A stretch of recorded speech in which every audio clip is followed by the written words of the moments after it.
Jadi adanya infeksi pada telinga berarti adanya kuman pada telinga, ya, yang biasanya berlangsung cukup lama tuh, infeksinya nggak sembuh-sembuh. Makanya biasanya tandanya itu keluar nanah tuh, ya, keluar cairan ya dari telinga ya. Nah biasanya itu seringnya pada anak-anak tuh.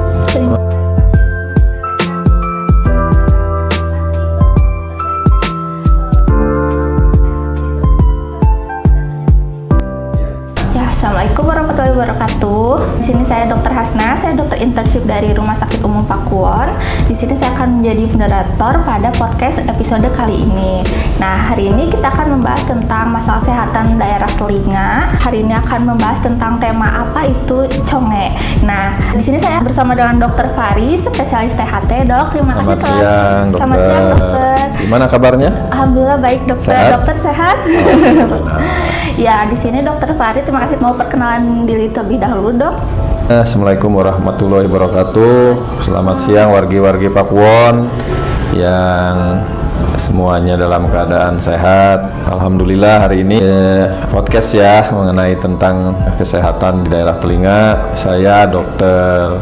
Fari, spesialis THT yang praktek juga di Rumah Sakit Umum Pakuwon. Ya, terima kasih Dr. Hasna. Jadi nanti kita hari ini akan membahas tentang masalah penyakit di telinga ya. Iya, Dok, betul. Ya, terima kasih dokter untuk perkenalannya. Dok, kita kan akan membahas daerah telinga nih, Dok, ya. Dalam bahasa awam nih sering nih ketemu kata-kata conge, Dok, kecongean di masyarakat. Dok, boleh dijelaskan tentang apa itu kecongean, Dok? Banyak ya kita orang awam terutama ya bilang bahwa ada satu penyakit di telinga yang namanya congean ya, kalau bahasa Sunda ya mungkin congean ya. Iya betul, Dok. Karena orang Sunda bukan? Orang Bandung. Nah ya, jadi tahu mungkin ya itu congean itu atau mungkin colean ya, tapi sebenarnya itu adalah suatu penyakit infeksi pada telinga ya. Jadi adanya infeksi pada telinga berarti adanya kuman pada telinga ya, yang biasanya berlangsung cukup lama tuh, infeksinya nggak sembuh-sembuh. Makanya biasanya tandanya itu keluar nanah tuh, ya, keluar cairan ya dari telinga ya. Nah biasanya itu seringnya pada anak-anak tuh, sering terjadinya pada anak-anak. Jadi congean itu sebenarnya bahasa kedokterannya itu otitis media. Otitis media, itu bahasa kedokterannya ya. Tapi mungkin kalau di masyarakat biasanya kita kenal congean. Ya. Oke, ya Dok. Oke. Ya, jadi congean itu adalah merupakan penyakit daerah infeksi pada telinga ya, atau nama kedokterannya itu adalah otitis media. Oke, Dok, kalau misalkan dari gejala-gejala yang timbul akibat kecongean ini apa ya, Dok? Ya, biasanya sih paling sering ya itu kan pasien itu awalnya kalau kena otitis media tadi biasanya awalnya tuh ada penyebabnya dulu tuh. Biasanya penyebabnya yang paling sering itu batuk pilek. Kenapa sih batuk pilek ya? Paling sering biasanya karena ada infeksi di saluran nafas. Saluran nafas kita itu kan ada hidung, ada farinks ya. Farinks itu rongga di belakang hidung. Kemudian ada tenggorokan ya, kemudian ada saluran pernapasan bawah, ada paru-paru. Nah, biasanya congean itu terjadi ada infeksi awalnya di saluran nafas yang di belakang hidung itu. Ya, di belakang hidung itu ada satu tempat yang kita namakan nasofarinks. Nah, di nasofarinks itu ada lubang yang berhubungan dengan telinga. Nah, jadi situ ada saluran tuh. Nah, salurannya itu kita namain tuba stasius. Nah, jadi kalau misalnya ada infeksi di nasofarinks tadi, nah si kuman-kumannya itu bisa masuk ke dalam telinga. Nah, ya, jadi biasanya awalnya gitu. Jadi paling sering itu adalah batuk pilek. Nah, itu pada anak-anak tuh sering. Ya kan anak-anak tuh sering batuk pilek ya. Jadi banyak juga tuh pasien-pasiennya datang selain dengan batuk pilek, ya infeksi telinga yang tadi congean. Jadi keluar cairan tuh dari telinganya. Nah, jadi biasanya itu tuh yang paling sering tuh. Paling sering. Ya, ada infeksi di daerah saluran nafas, kemudian pindah ke telinga. Oh, begitu, Dok, awalnya. Ya. Oke. Ya, jadi seringnya pada anak-anak daripada dewasa ya? Seringnya pada anak-anak pada dewasa. Itu juga kenapa? Karena ya itu satu, anak-anak sering batuk pilek. Terus yang kedua pada anak-anak saluran tadi tuh, saluran antara di belakang hidung sampai telinga itu pada anak itu lebih pendek dibanding sama orang dewasa. Jadi kan kalau saluran lebih pendek, kumannya lebih gampang tuh pindahnya ya. Jadi cepet masuk telinga, makanya paling banyak sih pada anak-anak. Paling banyak pada anak-anak, tapi dewasa juga bisa kena ya. Aki-aki nenek-nenek juga Aki-aki nenek bisa ya.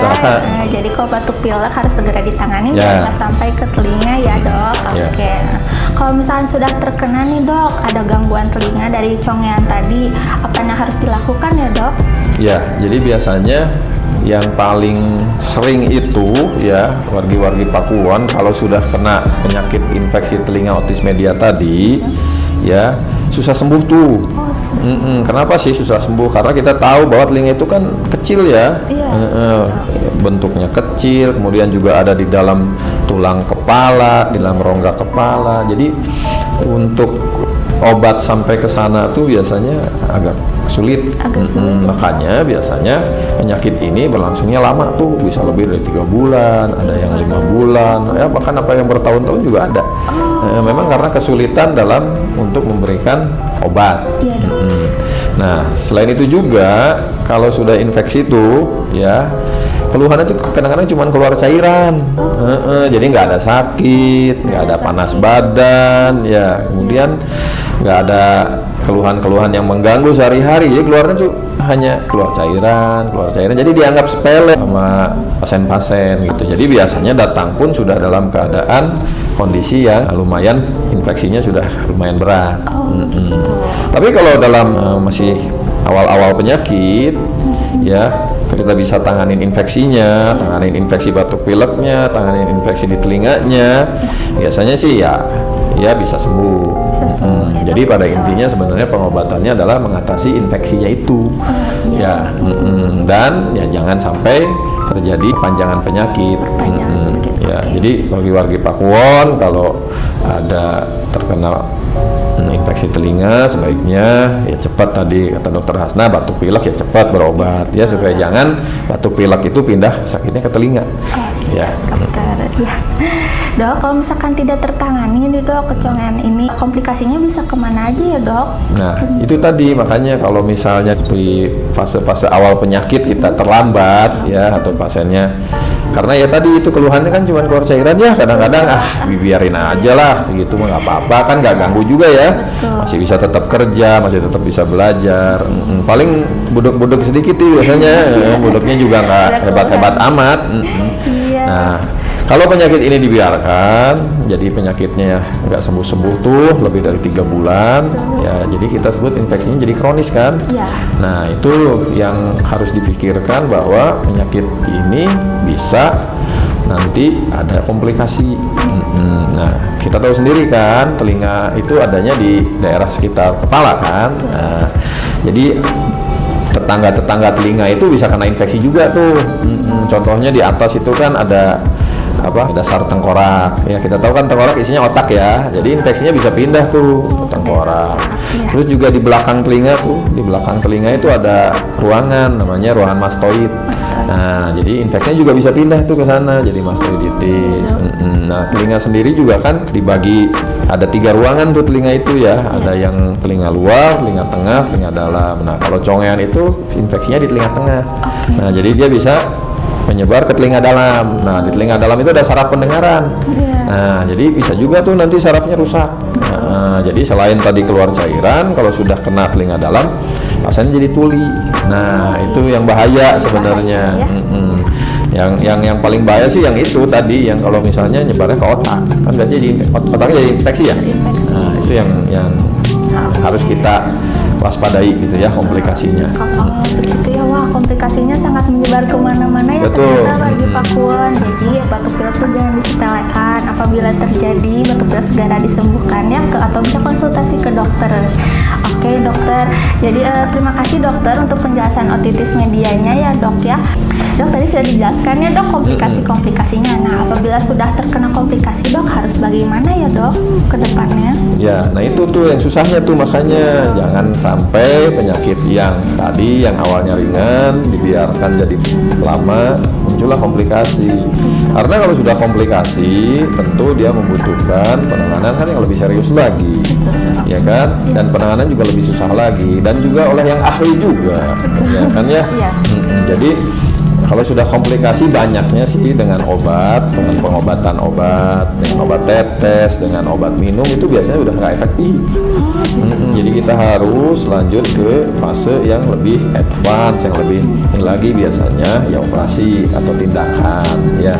Jadi dengan tindakan itu infeksi-infeksi yang di dalam telinga itu ya, wargi-wargi pakuan yang tadi kan ada infeksi ya.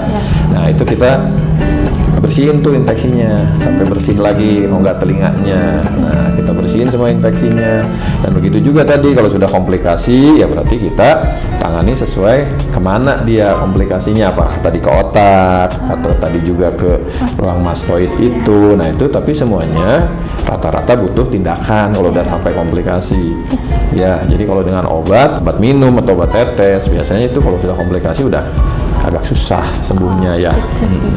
Nah, ke pertanyaan selanjutnya ya dok ya. Tadi kan awalnya ada nyeri telinga. Kalau misalkan sudah membaik, pasien tuh menyepelekan keluhan ini ya dok ya. Baiknya kapan sih dok waktu terbaik untuk konsul ke dokter THT dok?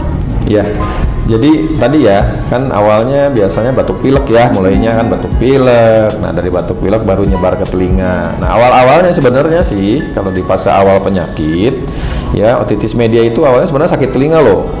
Ya, dia sakit telinga, kemudian panas badan, ya, serta batuk pilek, ya. Nah, biasanya bagusnya pada saat itu harusnya dibawa.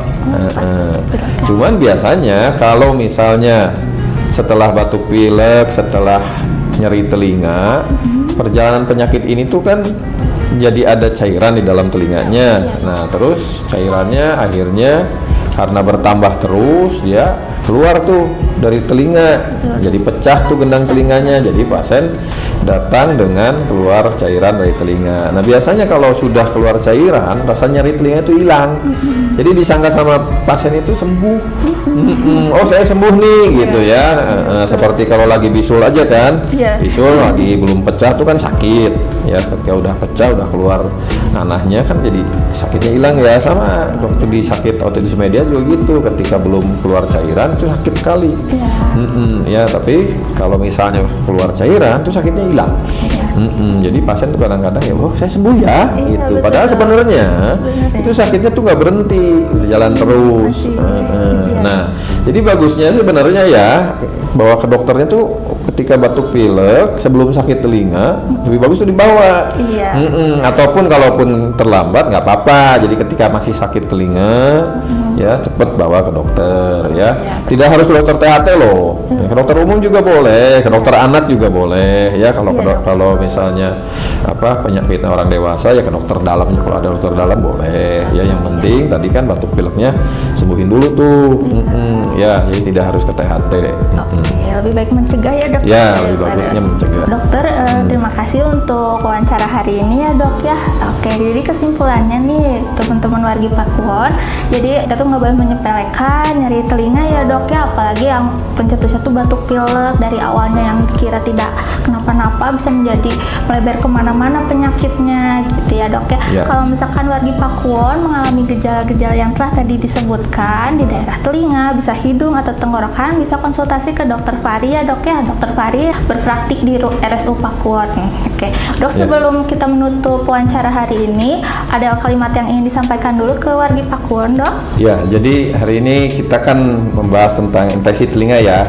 Jadi kembali lagi diingatkan kalau misalnya supaya kita tidak terkena infeksi di telinga ya, berarti kita yang pertama harus mencegah ya, jangan sampai penyakit itu ada di dalam tubuh kita ya. Tadi kan kita sudah bahas ya batuk pilek, berarti yang utamanya ya tentu adalah kalau batuk pilek segera berobat ya, jangan takut ya. Rumah sakit Pakuwon sudah tersedia ya tenaga-tenaga kesehatan yang ahli, yang mumpuni, baik dokter umum maupun dokter spesialisnya. Jangan ragu, bawalah ya penderita batuk pilek, nanti kita akan tangani secara baik, secara profesional ya. Nah, karena apa? Tadi itu kan kalau batuk pilek terlambat diobatin ya kan bisa akan menjadi penyakit di telinga. Nah, tapi di samping itu yang lebih penting ya tentu adalah preventif ya, jaga kita, anak-anak kita, saudara-saudara kita ya, kalau bisa jangan kena batuk pilek tuh. Ya banyak kan ya sekarang memang kan ya faktor polusi ya, kemudian juga faktor-faktor yang lain banyak yang memicu ya terjadinya batuk pilek, apalagi setelah pandemi COVID ya kan, apakah masih ada tuh COVID apa enggak ya, itu kan kita tidak tahu. Jadi ya yang paling penting preventif, jangan kena batuk pilek, kalaupun kena batuk pilek segeralah berobat. Ya. Siap. Ya, terima kasih dokter untuk kesempatan waktunya hari ini mengisi podcast kami. Sama-sama Dokter Hasna. Iya. Sebelum itu, terima kasih pada warga Pakuwon telah menonton podcast ini. Semoga bermanfaat materi yang telah kita bahas ya dok ya. Mohon maaf bila ada salah kata. Wassalamualaikum warahmatullahi wabarakatuh. Waalaikumsalam warahmatullahi wabarakatuh.